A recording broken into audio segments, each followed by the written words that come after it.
Graça e paz a todos, tudo bem? Como é que estamos de quarentena?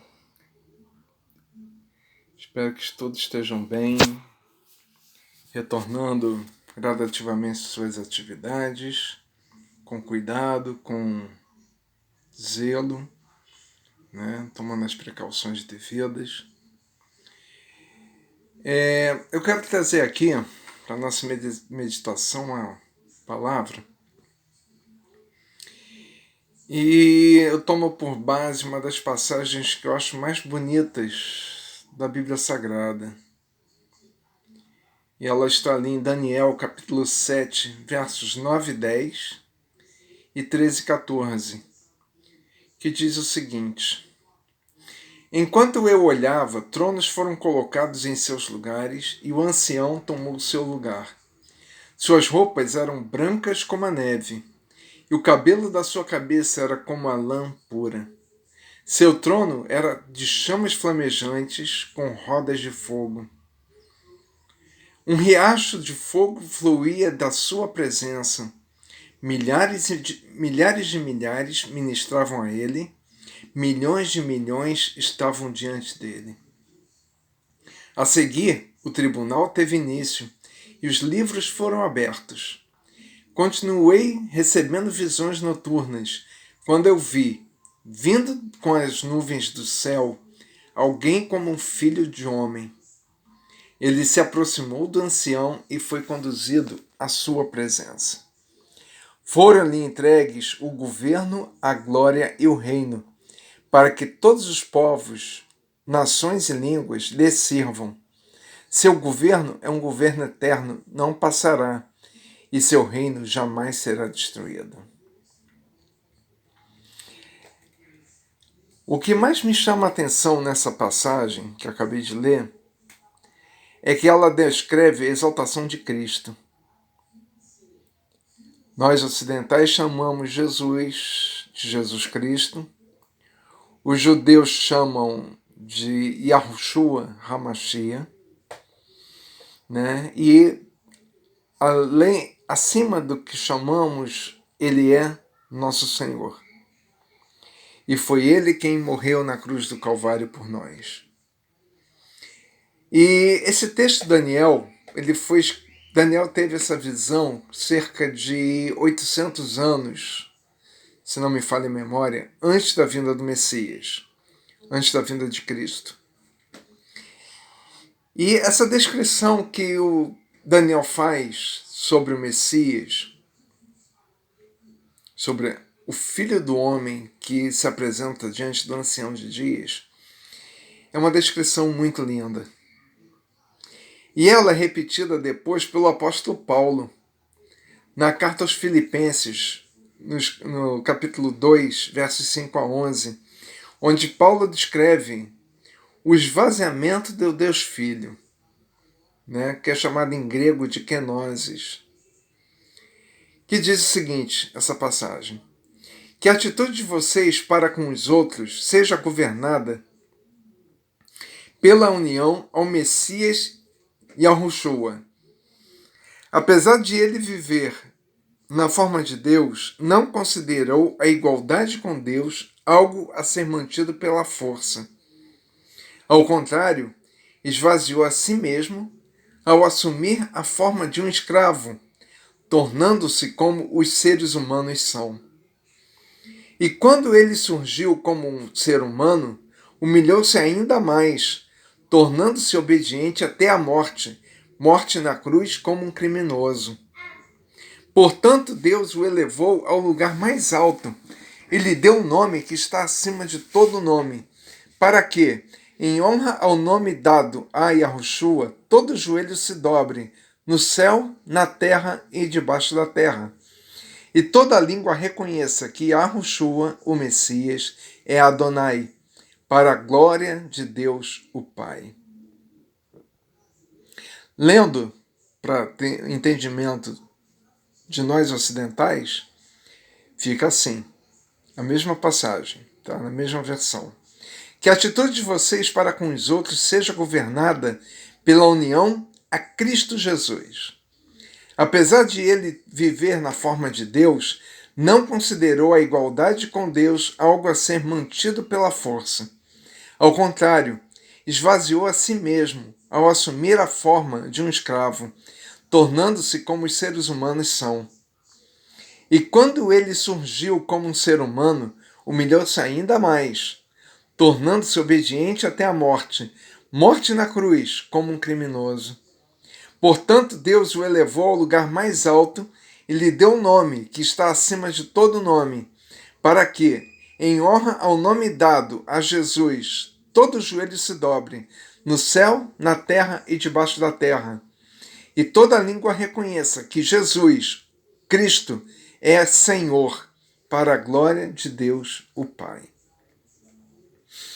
Além do fato das duas narrativas terem o intervalo de quase 800 anos, a única diferença entre eles é que Daniel não sabia quem era esse semelhante ao Filho do Homem, a quem ele estava contemplando em suas visões.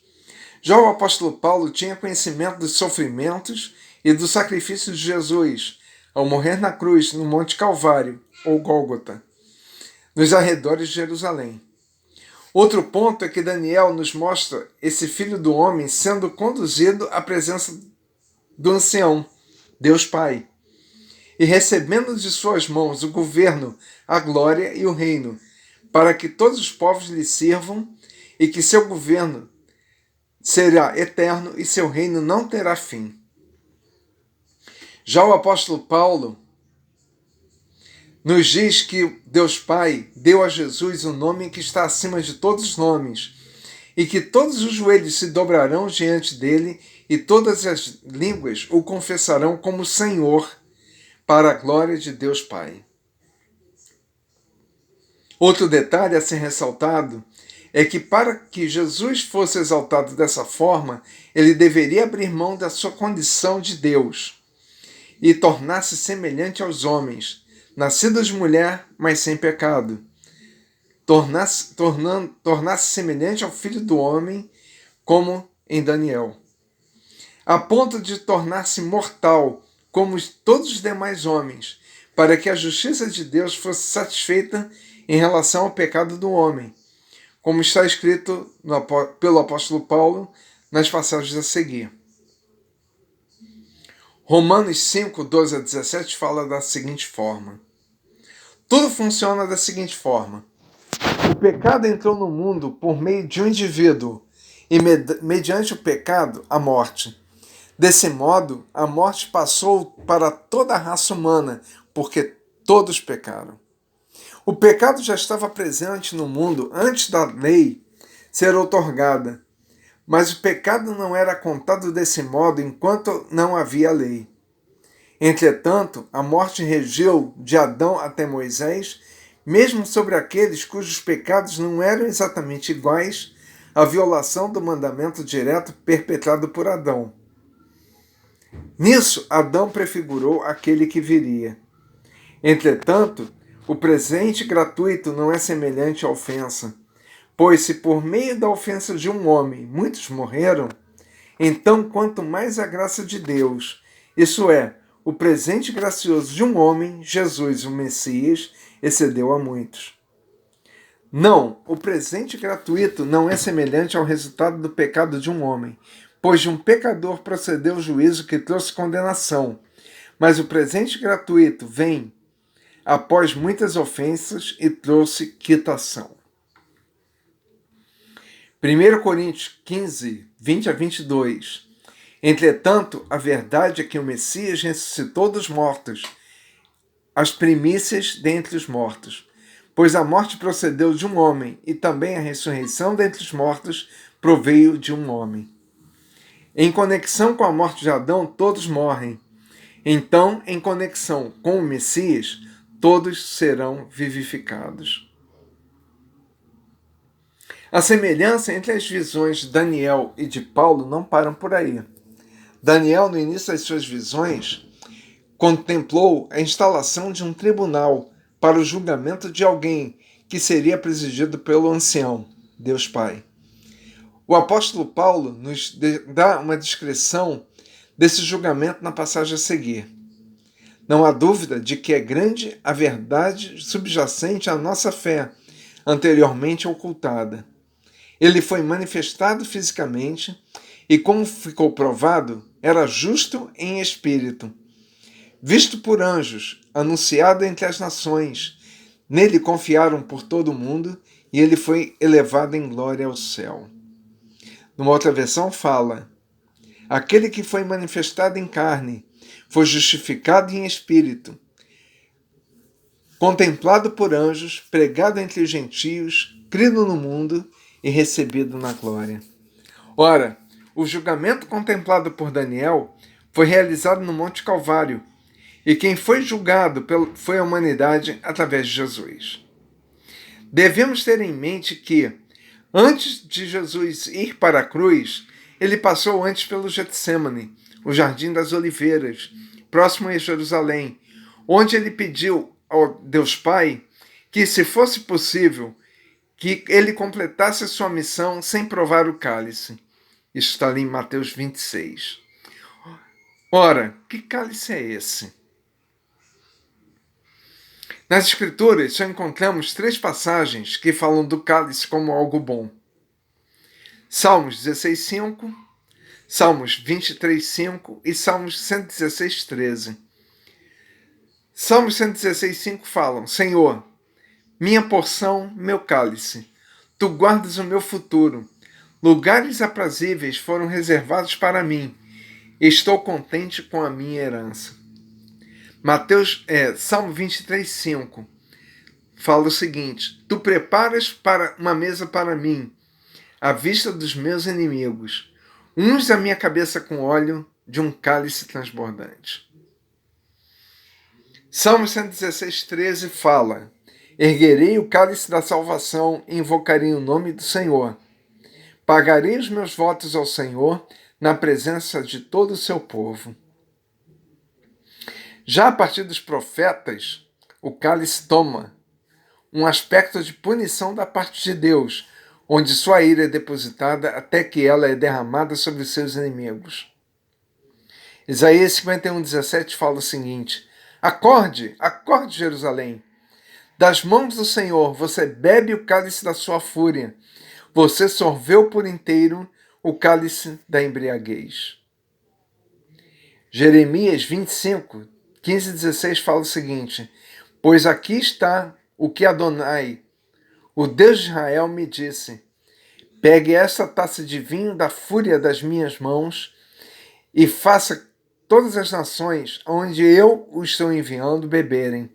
Eles beberão, cambalearão e se portarão como loucas por causa da espada que enviareis entre elas. Os versos 27 e 28 do capítulo 25 falam o seguinte: Você deverá dizer-lhes: Aqui está o que o Senhor dos Exércitos, o Rei de Israel. Bebam até que fiquem tão bêbados que não aguentem mais, caiam e nunca mais se levantem, por causa da espada que envio entre vocês. Se eles se recusarem a pegar o cálice da sua mão e beber dele, aqui está o que o Senhor dos Exércitos diz: Vocês devem beber, pois vejam, estou trazendo desastre até sobre a cidade que leva o meu nome.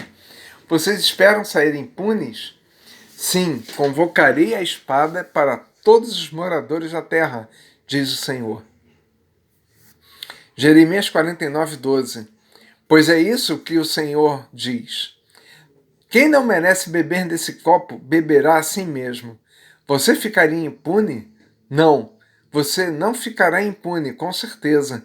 Beberá dele, pois jurei por mim mesmo, diz o Senhor, que Bosra ficará em ruínas e se tornará um objeto de pavor, de afronta e de maldição, pois todas essas cidades ficarão em ruínas para sempre. Obadias 1,16 fala o seguinte: Como você bebeu na minha montanha sagrada, assim todas as nações beberão em troca. Sim, elas beberão e engolirão, e será como nunca tivessem existido. No Evangelho, antes de Jesus ir ao Getsemane, ele também falou sobre o cálice. Em Mateus 20 a 22, ele repreendeu Tiago e João, filhos de Zebedeu, quando a mãe deles pediu que eles sentassem uma à direita e uma à esquerda de Jesus. O texto diz o seguinte: Então os filhos de Zebedeu se aproximaram de Jesus com sua mãe. Ela prostrou-se, fazendo-lhe um pedido. E ele disse à mulher: O que você quer? Ela respondeu: Prometa que, quando você se tornar rei, esses meus 2 filhos se assentarão, um à sua direita e outro à sua esquerda. Então Jesus respondeu: Vocês não sabem o que estão pedindo. Acaso podem beber do cálice que eu vou beber? Eles responderam: Podemos. Ele lhes disse: Sim, vocês beberão do meu cálice. Todavia, assentar-se à minha direita ou à minha esquerda não cabe a mim conceder. Esses lugares foram preparados para pertencer a quem meu Pai designou. De fato, eles beberam o cálice. Tiago foi morto pelo rei Herodes. Está ali em Atos, capítulo 12, versículo 2. E João foi banido para a ilha de Patmos. Está ali em Apocalipse. E as histórias extrabíblicas dão conta que antes dele ser banido para a ilha de Patmos, ele foi jogado dentro de azeite quente, de um tacho de azeite quente. E mesmo assim ele não morreu. Ou seja, os 2 filhos de Zebedeu provaram do cálice da ira de Deus. Um morreu, o outro ficou vivo e escreveu o livro do Apocalipse. Mas em relação a Jesus, ele clamou a Deus para que passasse dele o derramar do cálice da ira de Deus. Pois como Deus, ele como ser eterno, ele sabia das consequências do beber desse cálice. Ele tinha visto o derramar do cálice no dilúvio, no banimento de Adão e Eva, Sodoma e Gomorra, a Torre de Babel, as deportações de Israel para a Síria e de Judá para a Babilônia. Ele tinha visto o derramar do cálice da ira de Deus como Deus.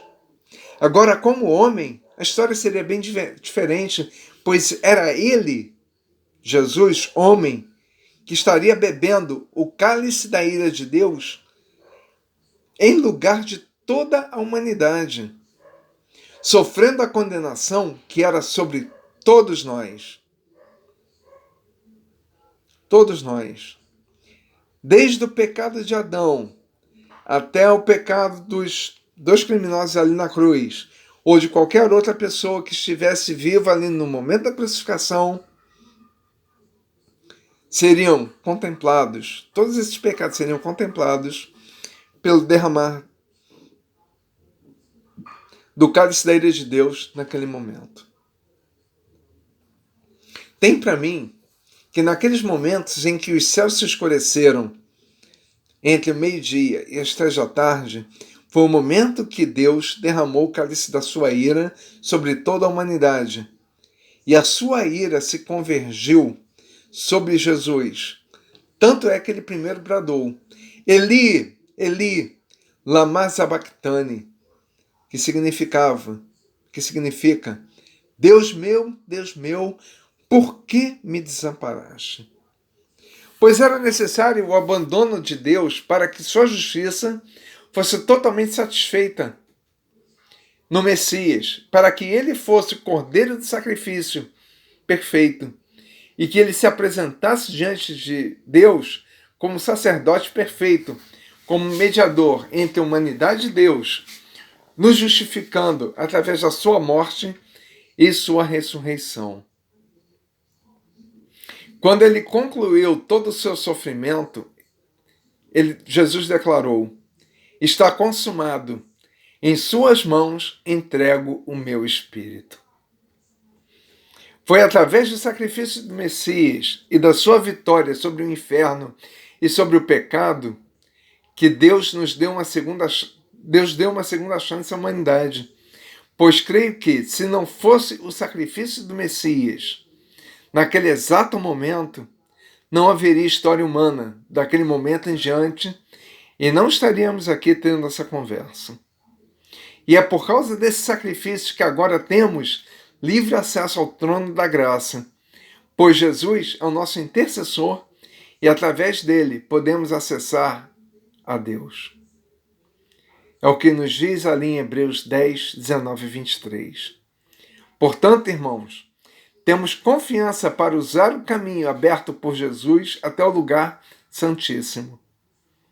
Ele inaugurou esse caminho para nós, um novo e vivo caminho, através do véu, mediante a sua carne. Ele o inaugurou para nós. Temos também um grande sacerdote sobre a casa de Deus. Dessa forma, nos aproximemos do lugar sagrado com coração sincero, na certeza plena que procede da confiança, com coração limpo pela aspersão, para nos purificar da consciência culpada, e tendo o corpo lavado com água pura. Continuemos nos apegando com firmeza à esperança, pois aquele que fez a promessa é digno de confiança. Por fim, devemos também ter confiança no fato de que ele nos torna justos, pois ele cravou na cruz todas as condenações que pesavam contra nós. Isso está ali em Colossenses 2, de 11 a 15.